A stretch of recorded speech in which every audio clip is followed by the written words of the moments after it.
Buenos días a todos. Vamos a dar inicio esta mañana con el tercer webinar del Instituto de Profesionalización de Competencia y Contratación Pública. Recordemos que estos foros se llevan una vez al mes y se logran gracias a merced de la buena disposición de los funcionarios e instituciones en rectoría de contratación pública y las autoridades o expertos de competencia, lo que una vez más se les agradece. Lo mismo por las tantísimas personas que prácticamente de todos los países de Iberoamérica que suelen seguir. El tema que nos reúne este día es las fusiones y los grupos de interés económico, complejidades y enfoques emergentes con impacto en la contratación pública. Ya la interrelación de la contratación pública y competencia realmente es compleja y a esto vamos esta mañana a conversar cómo las autoridades de competencia, las complejidades que ellas tienen a la hora de evaluar fusiones, más aún cuando estas son transfronterizas y ellas evalúan las concentraciones y fusiones desde la normativa de su propia jurisdicción y el impacto en los mercados locales. Sin embargo, en un mundo globalizado, muchas de estas operaciones involucran empresas con presencias en múltiples países, adoptando el carácter de multijurisdiccionales, planteando los desafíos regulatorios y algunas discrepancias en criterios según el análisis de cada una de las autoridades. Si bien es cierto, esta divergencia presenta un desafío para las autoridades de competencia, el impacto que las empresas fusionadas y los grupos económicos pueden afectar la contratación pública al influir en la transparencia y la competencia en el proceso de licitación, potencialmente generando concentraciones de poder que limitan la participación de otras empresas. Estas concentraciones pueden llevar a una reducción de la competencia que las empresas que antes rivalizaban entre sí, ahora ya no lo hacen y podrían disminuir la oferta de proveedores y limitar la competencia en el mercado. Por otra parte, los grupos económicos con gran poder pueden influir en la toma de decisiones de las licitaciones, presionando para que se asignen contratos a empresas relacionadas, lo que podría generar conflictos de interés y afectar la equidad en el proceso. Así como sus estructuras podrían dificultar la identificación de las relaciones entre empresas y la determinación de la verdadera propiedad de la empresa que postula licitaciones, afectando la transparencia del proceso y en algunos casos manipulando los procesos de licitación. Para profundizar en estos y otros temas, nos acompaña esta mañana el doctor Diego Petrecola, licenciado en Economía de la Universidad Católica de Argentina, doctor y máster en Economía por la Universidad de Illinois en Urbana-Champaign. Entre los años de 1996 y 2001 fue economista jefe, vocal y presidente de la Comisión Nacional de Defensa de la Competencia de Argentina. Ha asesorado a los gobiernos de El Salvador, Costa Rica, Uruguay y Ecuador y a empresas privadas en temas de competencia y regulación. Es profesor en la Universidad Torcuato Di Tella, la Universidad de San Andrés y la Universidad de Buenos Aires. Actualmente es socio fundador del Estudio Economistas Minerdel, consultora que se especializa en temas de competencia y regulación, el cual, como ya mencioné, él es uno de los socios fundadores. El doctor Petrecola, además, es un académico siempre presto a colaborar con el instituto. También nos acompaña el doctor Cristian Campos, doctor en Derecho, experto en Derecho Público, competencia, contratación pública, fideicomisos regulatorios, entre otros, y es el director del Instituto de Profesionalización en Competencia y Contratación Pública. Asimismo, es profesor de posgrado y exmiembro de la Comisión para Promover la Competencia de Costa Rica. Cada uno de ellos contará con 15 minutos para su disertación. Luego habrá un intercambio de preguntas y al final tendremos 15 minutos para responder las preguntas de todos ustedes, los asistentes. Se les ruega que las preguntas las vayan anotando en el chat para poder formularlas al final, en la sesión final. Sin más, dejo la palabra al doctor Diego Petrecola.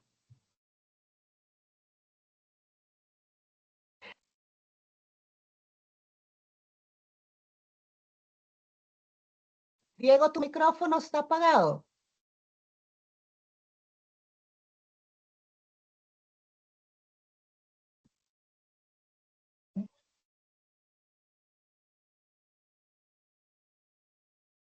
Diego, tu micrófono. Ahora sí, ahora se me escucha.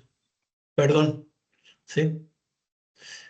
Voy a subir la presentación nuevamente.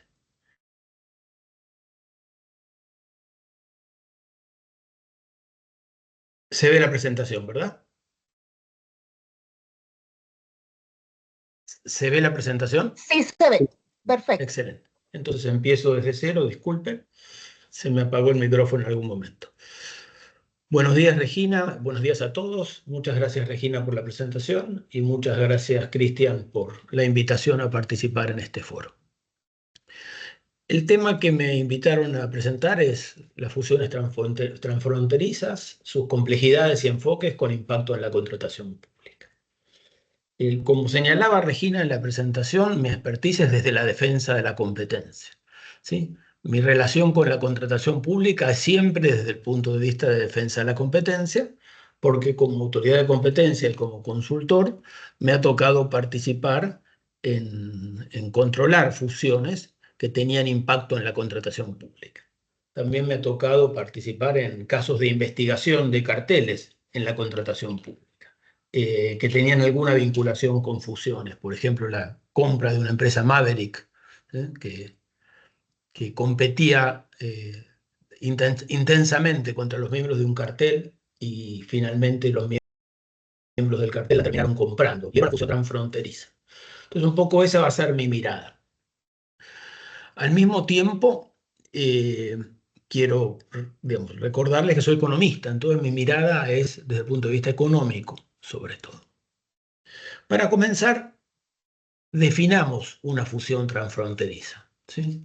Y una fusión transfronteriza se da cuando dos o más empresas de distintos países se unen en una sola entidad. Esto es particularmente relevante en espacios económicos comunes, como Centroamérica y el Caribe, como el Mercosur, como el Grupo Andino, la Unión Europea, etc. Un ejemplo notable de fusión transfronteriza es la fusión entre el fabricante francés de automóviles Renault y el fabricante japonés de automóviles Nissan en el año 99. Es una fusión que tuvo un impacto muy importante en el mercado automotriz. ¿Por qué? Porque esta alianza estratégica generó sinergias significativas para ambos. Y yo voy a hacer en mi presentación primero un enfoque muy orientado hacia las sinergias o las ganancias de eficiencia. ¿Por qué? Porque muchas veces desde defensa de la competencia, desde los controles que hacen las agencias de competencia, no hacen suficiente énfasis en las sinergias que generan las fusiones. Me voy a dedicar a esto en un ratito más. Estas sinergias generan ahorros de costos, intercambios de tecnología, que no solo generan ganancia de eficiencia para las empresas, sino que en un entorno competitivo también se traducen en bienestar para los consumidores. Entonces no hay que mirar una mirada negativa a las ganancias de eficiencia, que es lo que suelen, y yo solía hacer cuando era más joven, en defensa de la competencia. En defensa de la competencia siempre mirábamos las ganancias de eficiencia al final de la operación, y si la operación generaba problemas de competencia, para ver si las ganancias de eficiencia de alguna manera podían compensar el impacto negativo que tenía la operación desde el punto de vista del poder de mercado. Sin embargo, yo creo que en países de Latinoamérica, sobre todo, donde el retraso tecnológico es muy significativo, en la mayoría de ellos, deberíamos mirar las ganancias de eficiencia que generan las empresas al concentrarse con, si quieren, con una mirada menos negativa o mucho más positiva, diría yo. Y esto es particularmente cierto en las fusiones transfronterizas. Cuando hablamos de ganancias de eficiencia, ¿de qué hablamos? Y hablamos de acceso a nuevos mercados. Al ampliar sus operaciones las empresas más allá de las fronteras nacionales, van a diversificar sus fuentes de ingresos y van a reducir la dependencia de mercados nacionales que a menudo están saturados, que tienen tasas de crecimiento bajas, Esto es especialmente cierto en Latinoamérica en los últimos 10 años.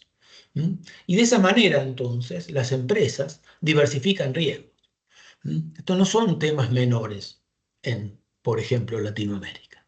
Al mismo tiempo, las ganancias de eficiencia generan acceso a nuevas tecnologías para las empresas fusionadas. Por ejemplo, en el caso de Renault y Nissan, el intercambio tecnológico de conocimiento tecnológico fue muy significativo.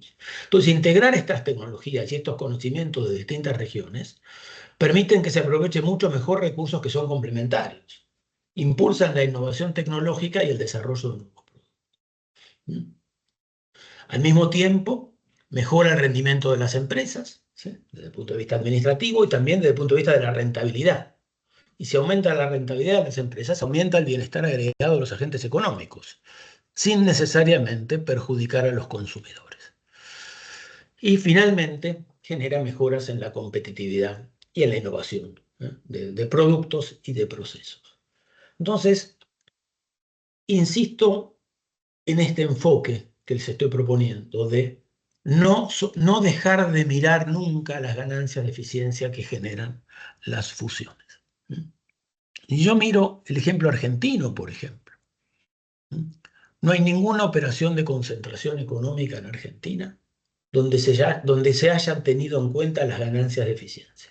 La Agencia Comercial Argentina, por ejemplo, independientemente de qué gobierno fuera el gobierno de turno, sistemáticamente argumentó que las ganancias de eficiencia que presentaban las empresas eran insuficientes. Probablemente sea cierto. Las empresas, trabajando como consultor, me toca muchas veces hacer informes de ganancia de eficiencia. Y las empresas tienen mucha dificultad para presentar las ganancias de eficiencia que genera la operación de concentración. Muchísima.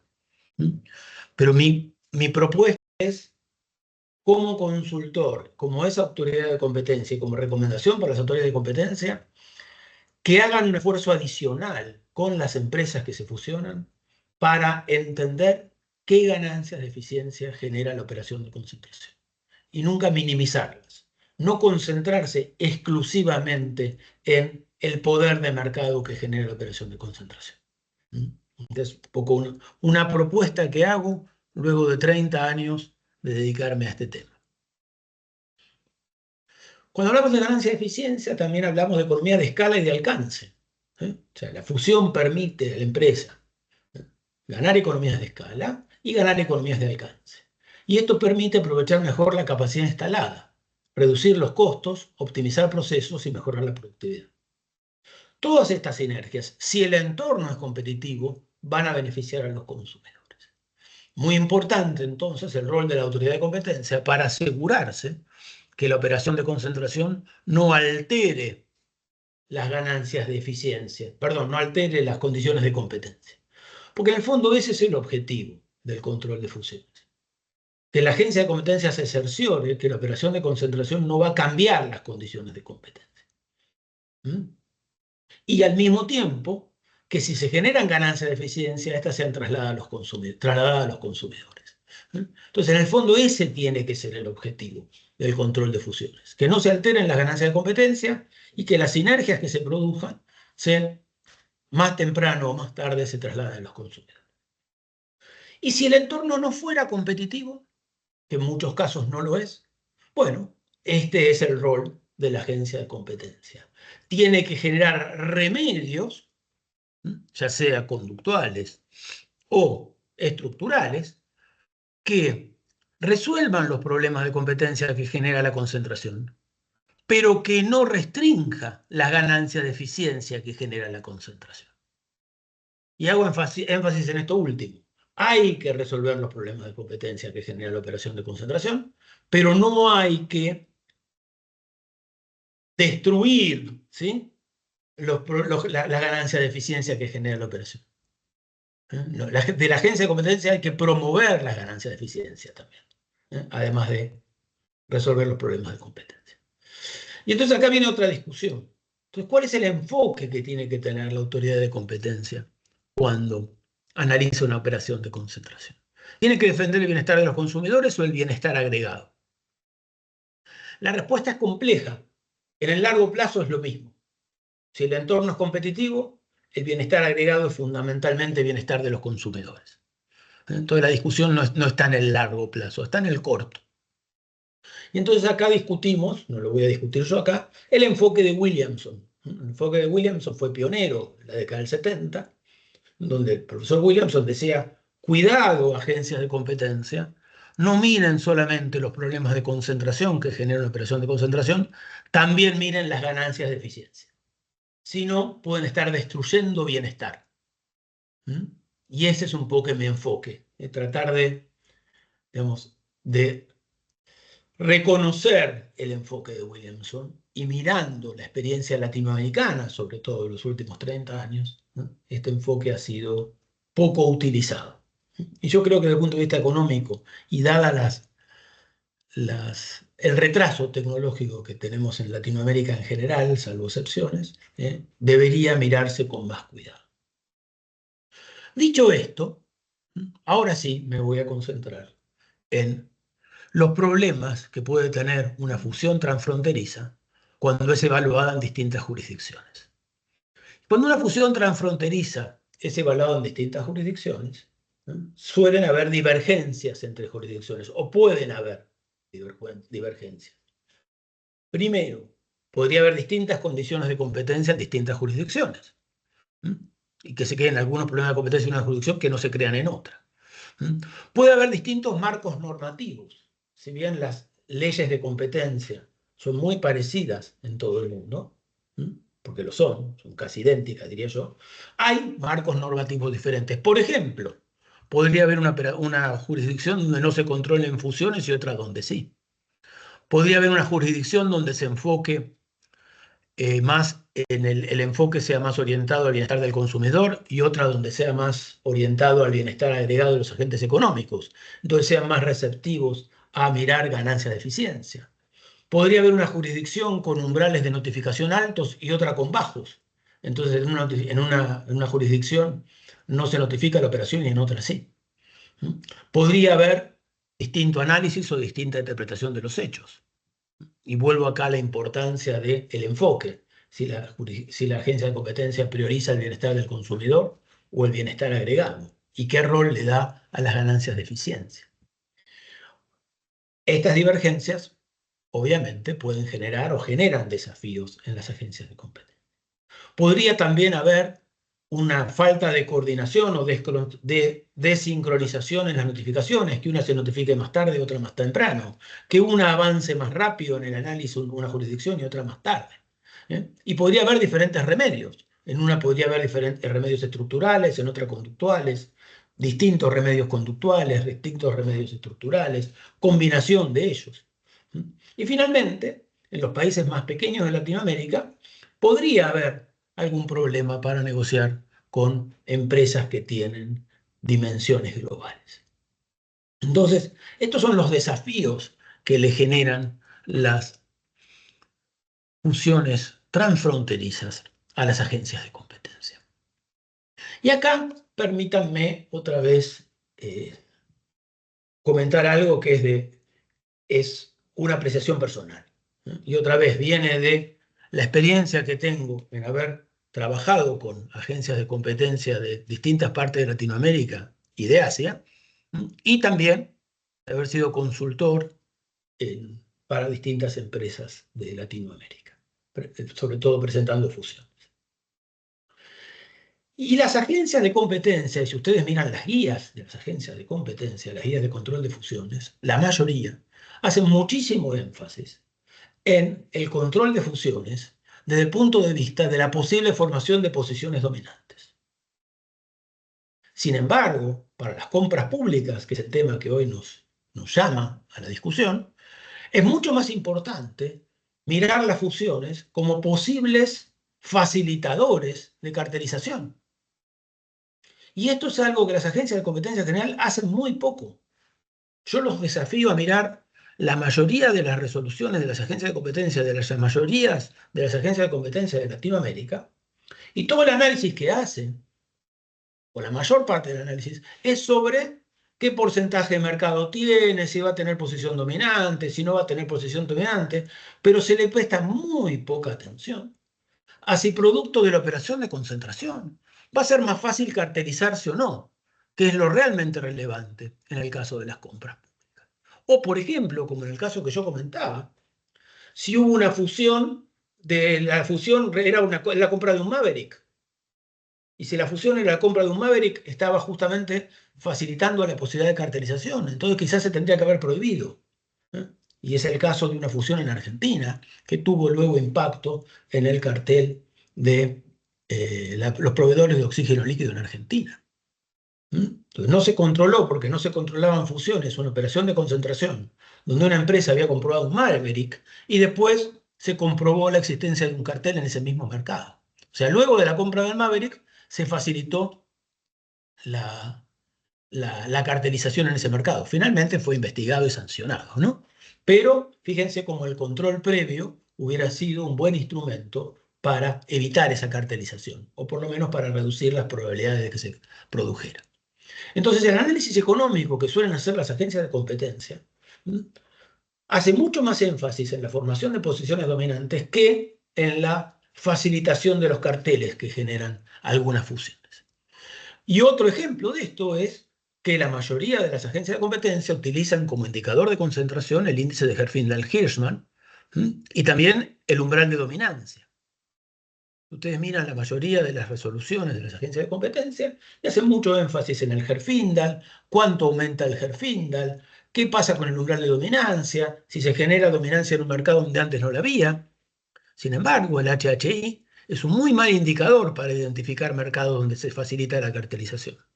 El HHI, al elevar al cuadrado las participaciones de mercado de las empresas, lo que hace es penalizar la concentración, pero básicamente lo que está penalizando son las posiciones dominantes o la consolidación de las posiciones dominantes. Pero no está mirando cuánto se facilita la cartelización. Porque en mercados donde las distribuciones de mercado son más homogéneas, es más fácil cartelizarse, por más que el HHI sea menor. Y lo mismo sucede con la utilización del umbral de dominancia. Entonces, fíjense cómo los mismos indicadores que suelen utilizar las agencias de competencia para identificar problemas de competencia producto de una fusión están sesgados hacia las posiciones dominantes y no hacia la posible formación de carteles. Entonces, esto es Diego, un te llamado quedan de 2 atención. minutos. Ok, yo estoy terminando ya, Regina. Esto es un llamado de atención entonces para las agencias de competencia y va a estar relacionado justamente con las conclusiones. ¿En qué mercados se facilita la coordinación? Y esto es lo que a veces las agencias de competencia no miran con tanta profundidad como a mí me gustaría. Pocas empresas, bienes o servicios homogéneos, similar grado de integración vertical, estructuras de costos similares, demanda inelástica. Y que haya algún mecanismo de comunicación entre las empresas, por ejemplo, las cámaras empresariales. Bueno, este es el tipo de mercados que preocupa justamente a las licitaciones públicas. Si miramos los bienes y servicios que se licitan en la licitación pública, la mayoría cumplen con estas características. O sea que la mayoría son mercados donde la coordinación se ve facilitada. Ejemplos: medicamentos, instrumental para hospitales, oxígeno líquido, obras públicas, material de oficina para organismos públicos, servicios privados para organismos públicos, por ejemplo, servicios bancarios, seguros, servicios de telecomunicaciones. Son todos ejemplos que son muy relevantes para las licitaciones públicas y que cumplen con las características que señalé antes, que son mercados donde se facilita la coordinación.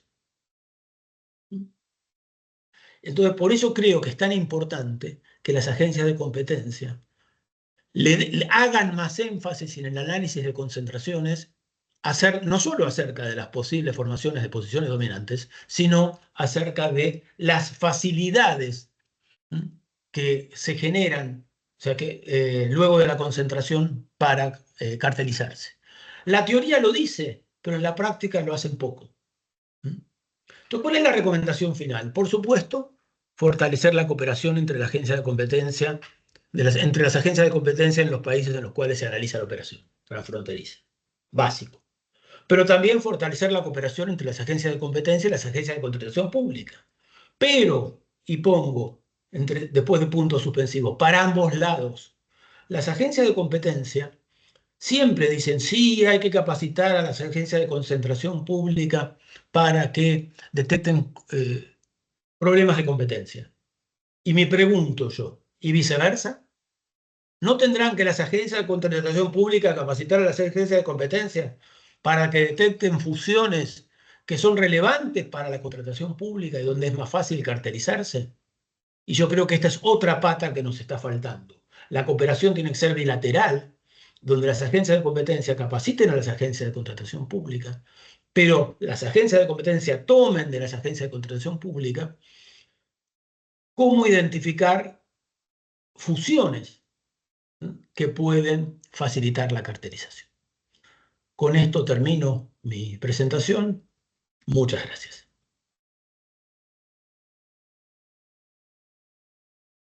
Muchas gracias, Diego. Muy interesante el enfoque de tu presentación, en la cual realmente le das un giro a lo que usualmente las autoridades de competencia realizan en el análisis de las concentraciones económicas. Creo que es algo que las autoridades de competencia deberían de prestar mayor atención, pues es cierto que en la contratación pública la cartelización es el principal problema para el ahorro público dentro de los presupuestos de los estados. Ahora le cedo la palabra al doctor Cristian Campos.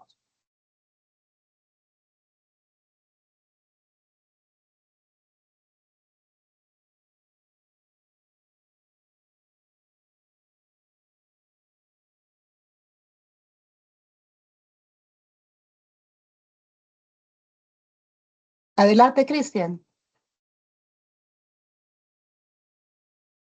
El micrófono lo tienes apagado.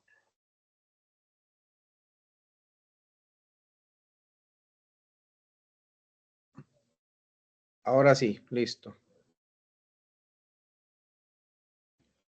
Bueno, muchas gracias a Regina por la presentación y a Diego Petrecola, toda una autoridad para mí iberoamericana, incluso fuera de Iberoamérica en temas de competencia, y que nos tira una serie de cuestionamientos, creo yo, a cómo es que realmente estamos asumiendo la lectura del proceso de fusiones transfronterizas y el impacto que esto puede tener incluso en la misma contratación pública.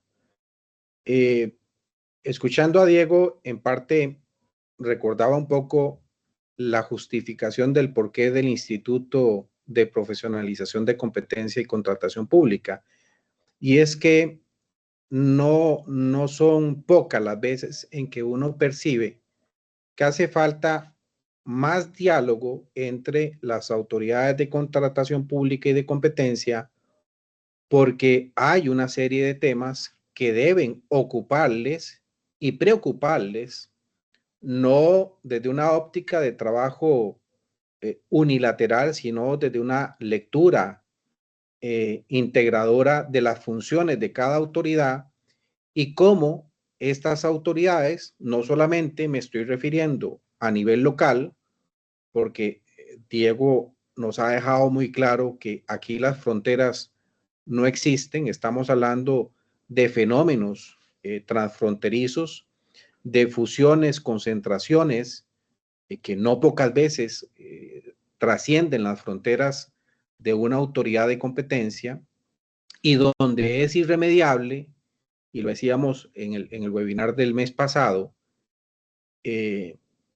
yo más o menos lo planteaba de que hay una necesidad permanente de que las autoridades de competencia firmen acuerdos de colaboración, de cooperación para apoyarse en investigaciones, en abogacía de competencia, pero sin lugar a dudas, hoy más que nunca hay una gran necesidad de que las autoridades de competencia, además de hablarse entre ellas, integren a las autoridades de contratación o de contratación, integren a las de competencia en acuerdos de colaboración de trabajo conjunto. Esto es fundamental y aún más crítico cuando estamos en una experiencia de países que cada vez más están trasladando su contratación pública a los sistemas electrónicos, donde la cuestión de dónde está ubicado el proveedor, dónde se registra, dónde están sus personas físicas, dónde están las plantas de fabricación, etcétera, pues bueno, es importante, pero no es tan relevante en la medida en que cumple una serie de requisitos. Se puede inscribir como un proveedor del Estado y no necesariamente este empresario o este grupo de interés económico se ubica físicamente en el país donde está registrando su capacidad para presentar plicas a los diferentes procesos de contratación estatal. O sea, la realidad es que hemos aplaudido la introducción de la tecnología, el uso de sistemas electrónicos.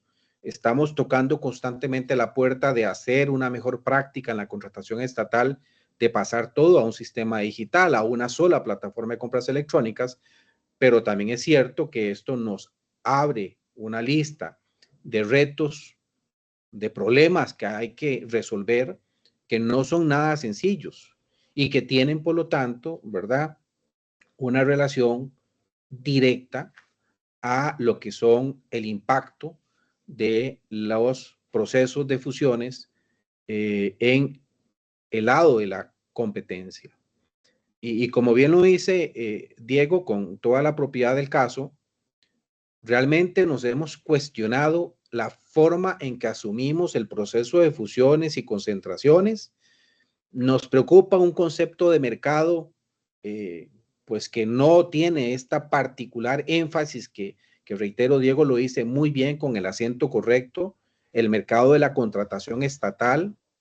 Incluso las autoridades de competencia se preocupan de consultar a las autoridades de contratación y a los agentes compradores del Estado las posibles implicaciones de un proceso de concentración exclusivamente en la óptica de la contratación estatal. Hay agentes económicas que el 100% de su realidad económica es venderle al Estado. Hay otros que tendrán menor implicaciones con ser proveedores del Estado, pero ciertamente hay un necesario cuestionamiento a cómo es que estamos asumiendo este fenómeno de la concentración y su implicación en la contratación estatal. Ahí en la presentación que se les va a circular posterior al webinar, pues bueno, conceptos básicos de que lo que es un grupo de interés económico, 2 o más personas que mantengan cualquier relación financiera, administrativa, patrimonial significativa entre sí. Adicional a lo que ha dicho Diego Petrecola, un concepto normativo de una legislación de un país concreto, que básicamente es la misma definición que se usa en el derecho comparado.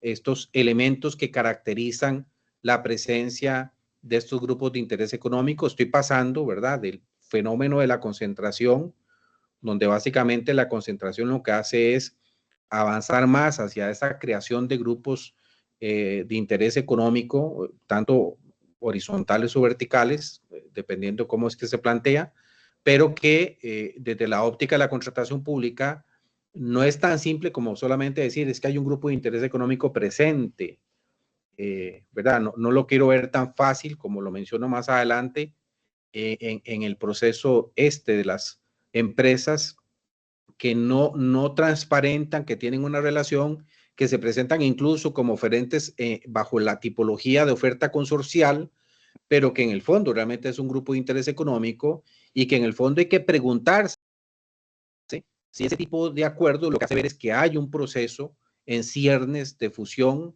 o algún proceso que no se quiere transparentar ante la autoridad de competencia, pero que sí se usa, o más bien se abusa de esa forma de presentación consorciada cuando están varios agentes económicos, entre otras cosas. Bien sabemos que en la oferta consorcial hay un acuerdo de los agentes económicos de decir quién tiene el mando de la coordinación del grupo que se está creando, quién es el que lidera, quién es el que hace la dirección de ese grupo de interés económico que se está realmente conformando detrás de esta cuestión que pareciera tan simple como decir, es una simple oferta consorciada y es válido en la contratación pública, sí, pero un momentito, ¿cómo lo vemos desde la óptica, desde la competencia?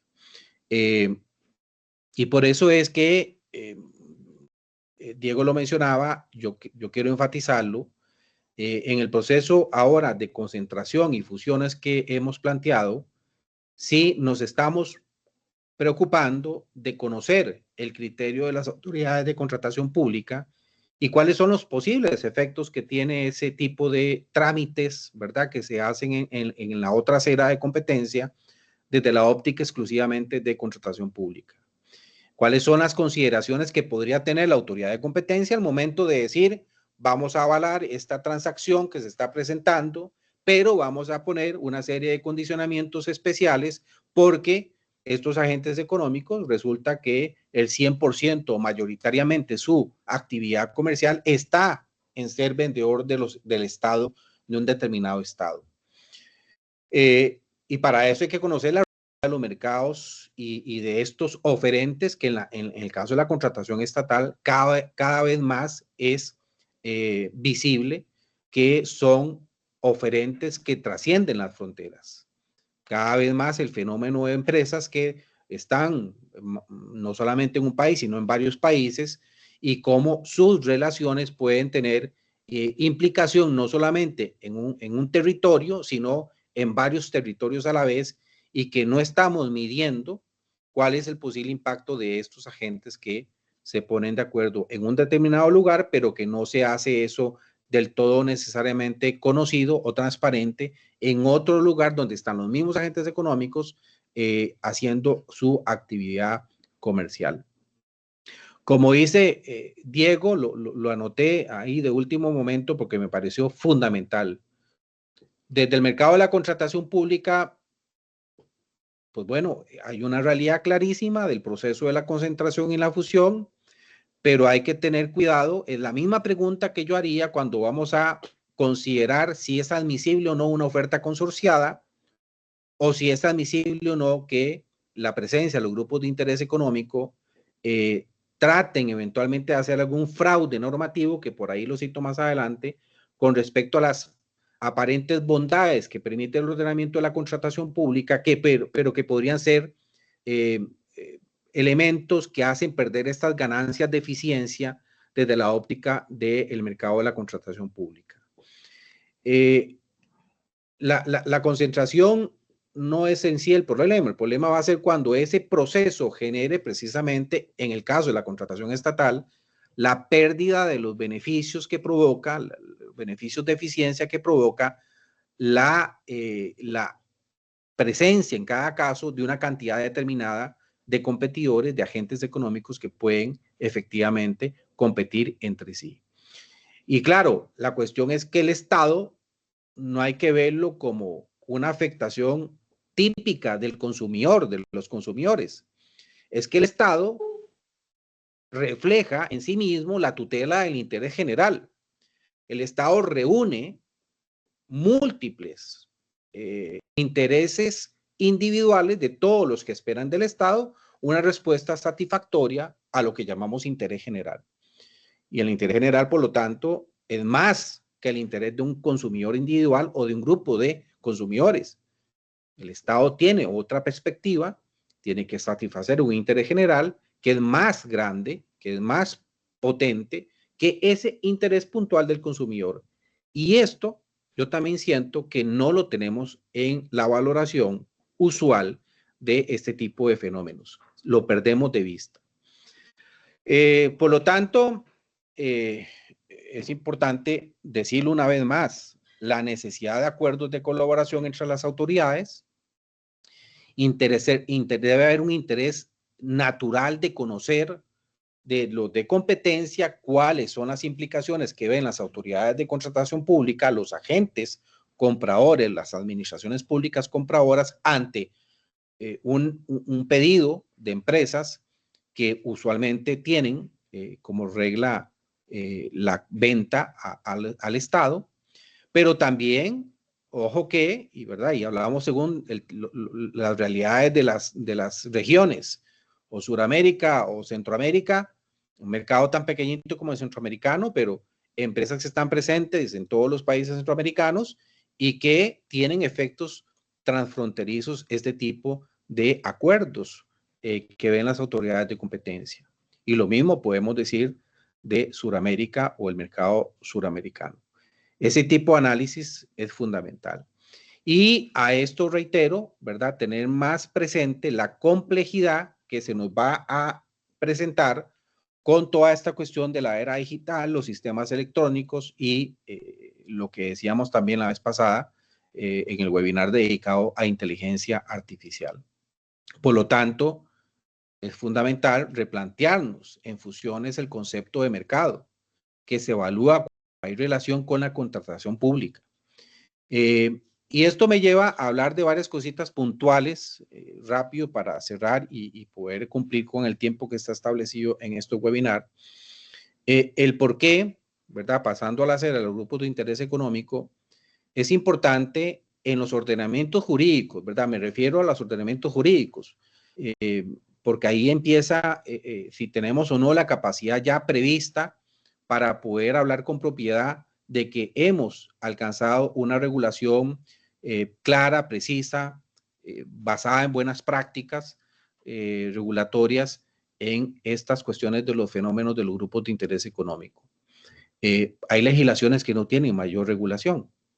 Hay países, bueno, recientemente en el caso chileno, en el caso argentino, México, que ha aprobado ya una nueva legislación en contratación pública, que de hecho hace 2 o 3 días se publicaba en su diario oficial, y varios países han venido modernizando sus marcos legales de contratación pública y han venido comprendiendo aún más la importancia de regular los grupos de interés económico porque ahí están, existen y cada vez están teniendo mucho más actividad, puesto que es propio de una realidad de mercados que este fenómeno se esté presentando.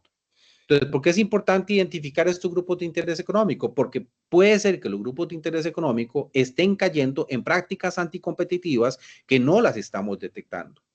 Y por lo tanto, puede ser que estemos poco a poco perdiendo esos beneficios de eficiencia que se presentan en la contratación, ¿verdad? Y procesos donde antes abundaban los competidores, resulta que hemos venido en un proceso poco a poco de concentraciones, de fusiones que han venido mermando la capacidad y por lo tanto una ausencia cada vez más clara de agentes económicos que compiten en el mercado de la contratación pública. Para eso es fundamental, ¿verdad? Para los países, las autoridades que todavía no tienen un marco claro, pues precisamente es esencial disponer de lineamientos muy claros que nos ayuden a definir y a caracterizar lo que son los grupos de interés económico. Sobre eso hay marcos legales que pueden ser modelo, pero es importante tener un marco definitorio.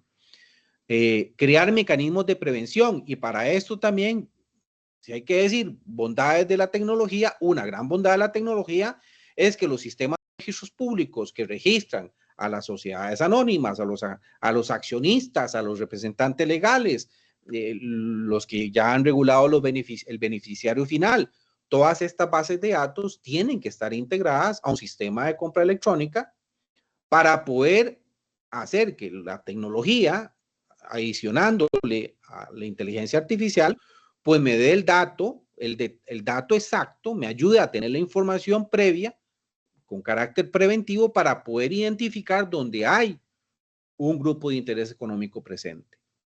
Y a la vez que este grupo de interés económico no pretenda eludir el reconocerse como tal, ¿verdad? Tiene que ser transparente, tiene que decirlo, soy grupo de interés económico, esta empresa, esta otra empresa, estas personas jurídicas, somos grupo de interés económico y que si no surge por un proceso voluntario, los registros públicos, la lectura desde la tecnología y la inteligencia artificial ayuden a las autoridades a identificar este tipo de realidad.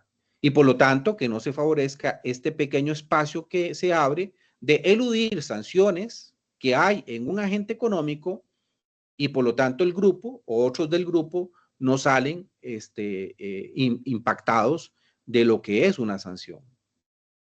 Ahí viene también algo que ha venido regulándose muy bien. No hace mucho lo comentaba en la nueva ley de Perú, que por cierto ya entró en vigencia la peruana, y me pidieron hablar de la cuestión de la integridad y el compromiso anticorrupción. Pues bueno, es cierto que un grupo de interés económico, si es consciente y asume el compromiso de integridad que está colocándose en estos marcos legales que se han venido modernizando, pues bueno, debería entender el no cometer prácticas anticompetitivas y no caer en ofertas colusorias. Y los grupos de interés económico son un riesgo y por lo tanto es vital que haya un compromiso transparente de estos para con su ejercicio en la actividad contractual del Estado. A esto se suma y viene nuevamente esta importancia de la colaboración entre las autoridades, que así como nos deberíamos estar compartiendo la información de las concentraciones que se vienen autorizando, que lo conozcan las autoridades de contratación, también es cierto que deberíamos compartir los que se han venido sancionando o inhabilitando para el ejercicio de la contratación estatal.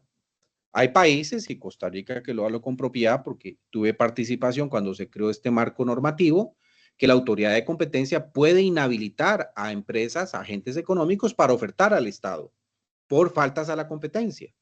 Pues bueno, pero nos compartimos la información como autoridades. Voy cerrando, Regina. Gracias. Nos compartimos esta información, queda la pregunta, ¿verdad? Lo mismo que en los grupos de interés económico, la prohibición que le cae a un miembro de ese grupo se tiene que extender a los demás miembros del grupo. En eso no tiene que haber flexibilidad. Lo que pasa es que los marcos normativos no están recogiendo este alcance de la prohibición. Cuidado también, nuevamente un mensaje a revisar si hemos llegado a este punto y si no madurar los ordenamientos jurídicos hacia el fraude normativo. ¿En qué conceptos? En las pequeñas y medianas empresas que son un puente o que se utilizan sus capacidades por agentes económicos mayores que lo que hacen es querer usar la figura de la pyme para obtener beneficios de ese tipo de empresa que da la parte pública. Como también ser muy celosos de cuando se autoriza a aceptar un consorcio de agentes económicos que deberían ser, en tesis de principio, competidores entre sí, ¿verdad? Y cerrando, el grupo de interés económico, tenerle clara la limitación desde la regulación de que no puede aparecer con varias ofertas. Solamente una oferta puede presentar el grupo o un miembro del grupo, no más ofertas, siempre y cuando, ¿verdad?, tengamos claramente transparentado que son parte de un grupo de interés económico. Ahí estamos, Regina. Muchas gracias. Sí, realmente, al igual que la presentación del doctor Pretecola, vemos aquí un concepto novedoso del grupo de interés económico en los procesos de contratación pública, que claramente pueden ser un mecanismo para una práctica anticompetitiva o bien para una manipulación de los procesos de contratación pública, y es algo que no solo las autoridades de contratación pública deben de tener presentes, sino también las autoridades de competencia, y aquí creo yo que es un tema de convergencia para poder entablar esta colaboración entre la autoridad de competencia y la autoridad de contratación pública y poder iniciar una conversación de cómo abordar los grupos de interés económicos, así como el tema de el análisis de la competencia en los procesos en las concentraciones económicas, para incluir la cartelización dentro de dicho análisis. Ahora, había una pregunta ahí en el chat, por aquí la tengo, que preguntaba, y creo que esta es para ti, Cristian, que habla de quién debería declarar los grupos de interés económico. Sí, Bueno, creo que también es una pregunta que Diego perfectamente la puede contestar y que no hay una respuesta única.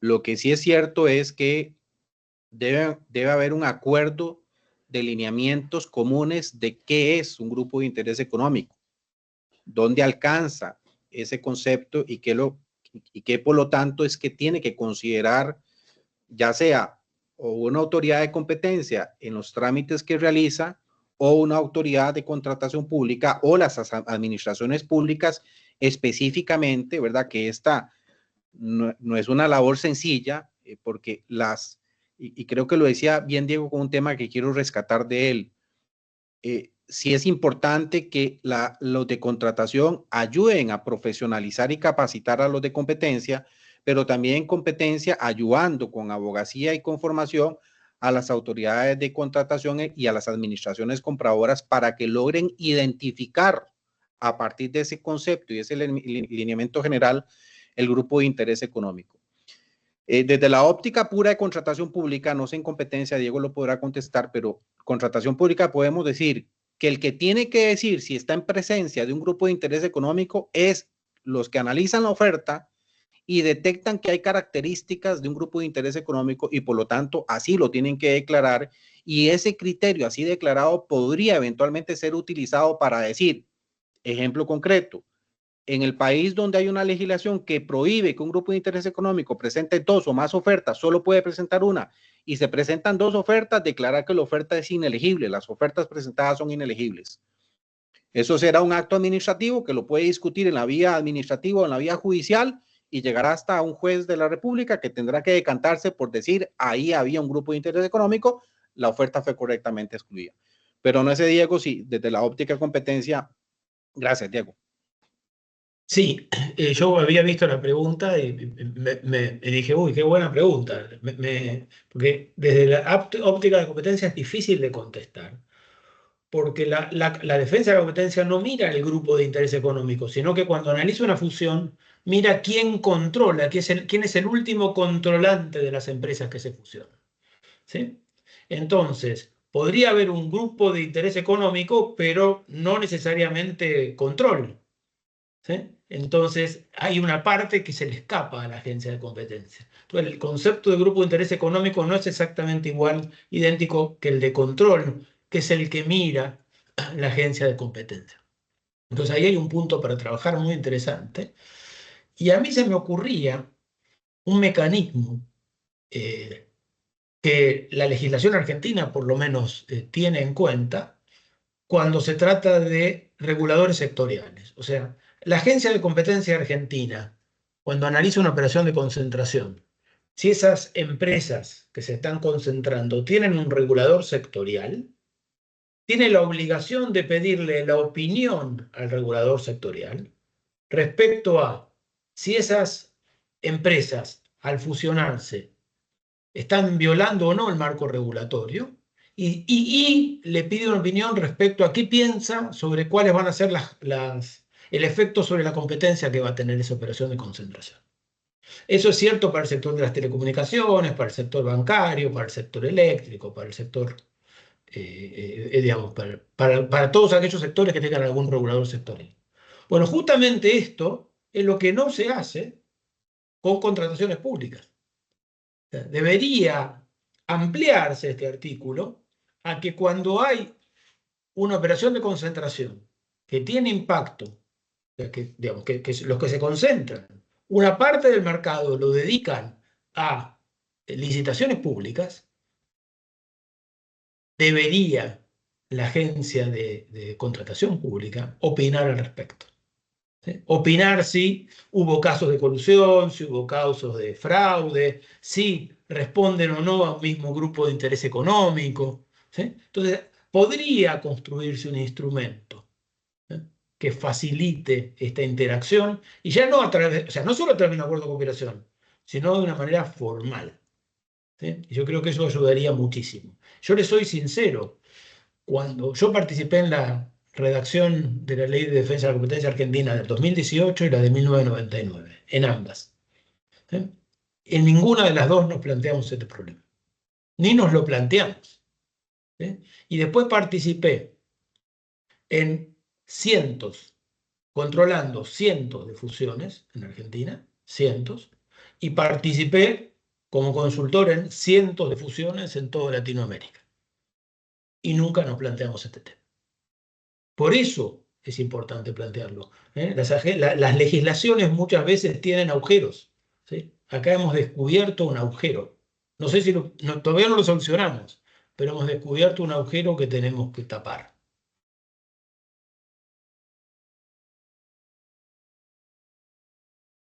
Muchas gracias, Diego.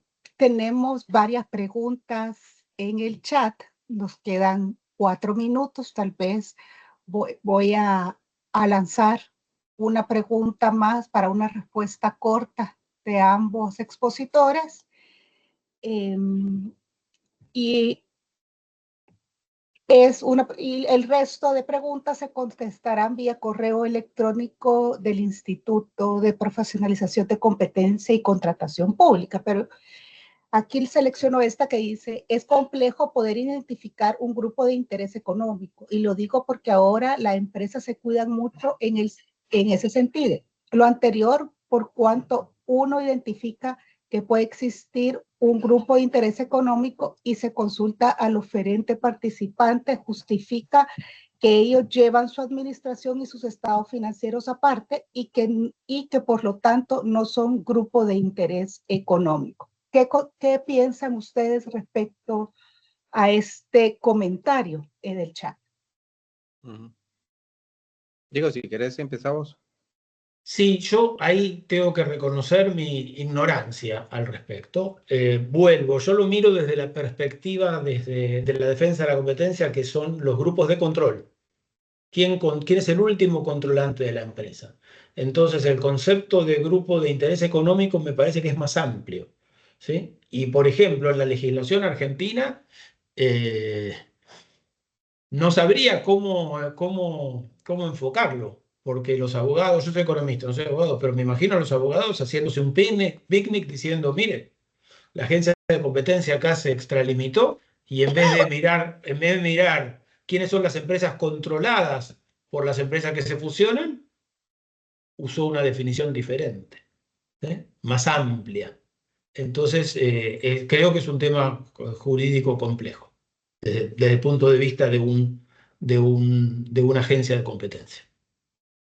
Sí, muchas gracias. Ya para cerrar yo también mi participación, por eso yo decía que un buen ejercicio, si es que no tenemos una ley, un reglamento, alguna instrucción normativa clara al respecto, es trabajar las autoridades, incluso en conjunto, las autoridades de competencia y de contratación de cada país, unos lineamientos conceptuales precisos de qué es un grupo de interés económico, qué características tienen que estar presentes, como por ejemplo la dirección por parte de uno solo, el compartir temas de representación legal, temas logísticos, etcétera, ¿verdad? Eso habría que definirlo. Hay buenas bases donde tomarlo. La OCDE, hay bastante doctrina escrita e incluso algunos países han establecido estos lineamientos. Un concepto de qué es el grupo, características de ese grupo y por lo tanto a partir de ahí hacer abogacía y hacer capacitación para que los que tienen analistas de ofertas que tratar de confirmar que no hay presencia de un grupo de interés económico tengan pues esta perspicacia de poder olfatear a tiempo si puede estar o no presente un grupo de interés económico. Últimamente también avanzar sin lugar a dudas en las bondades de la tecnología, los sistemas que se dialoguen entre sí y sin lugar a dudas la inteligencia artificial que logra, más allá de la capacidad humana, elevar alertas de que algo está activado desde el punto de vista de compartir, de que comparten temas accionarios, comparten representantes legales y eso me da una información para empezar a investigar y poder caer en esa conclusión. El analista de oferta es el que debería detectar y poder informar a la autoridad de competencia si es que puede estar en presencia una práctica anticompetitiva, ¿verdad? Porque por ahí puede venir un indicio de una práctica anticompetitiva cuando ve estas características. Pues bueno, más podemos decir por el tiempo y el respeto a las personas que se conectan. Quedo por acá. Muchas gracias, Regina. No, gracias a ustedes, y creo que la ponencia de ambos, cada quien desde un área de experiencia diferente, contratación pública y competencia, lo que realmente han sacado de la luz es la importancia no solo de estos convenios de colaboración del que hablaba Cristian, sino de ese diálogo continuo entre las autoridades de competencia y las autoridades de contratación pública, porque creo que siempre se habla que los mercados son cambiantes, pero nunca no pensamos en el mercado de contratación pública como este mercado cambiante. Y ahora con estos retos que nos está trayendo la tecnología, las nuevas formas en que siempre los oferentes están presentando sus ofertas, ¿verdad? Dentro de estos procesos de contratación pública son cambiantes también y pueden traer problemas no solo a la contratación pública, sino que desde un punto de vista de la competencia. Creo que esto de entablar unas mesas de discusión o abrir canales para hablar entre la autoridad de competencia y la autoridad de contratación pública es importante, porque siempre van saliendo temas que desde un lado, tanto del lado de competencia como del lado de contratación pública, nada menos de la presentación del doctor Campos, a mí me llamaba la atención cuando hablaba cuando hay un grupo de interés económico que se presenta en un proceso de contratación pública, si manipula o no el proceso. Realmente creo que la autoridad de competencia nunca se ha preguntado eso porque lo ve desde otra perspectiva, que es la cartelización, usualmente en el proceso de contratación pública, y no en una manipulación. Y por el otro lado, también creo que es importante discutir el alcance que tienen las legislaciones de competencia en cuanto a abordar los temas en contratación pública, por el hecho que siempre hablamos de cartelizaciones o de prácticas anticompetitivas, y existen otro tipo de manipulaciones que también afectan a la competencia, que no son una tipificación explícita dentro de las leyes de competencia. Entonces creo que ahí hay mucho tema para discutir, para hablar, y cada vez vamos a ir encontrando enfoques novedosos con el avance que haya tanto en las tecnologías como en los mercados de contratación pública. Agradecida con los dos ponentes y con todos los asistentes por su tiempo, y nos vemos el próximo mes en el siguiente webinar del Instituto de Profesionalización de Competencia y Contratación Pública. Feliz día a todos. Gracias, Muchas chao. gracias.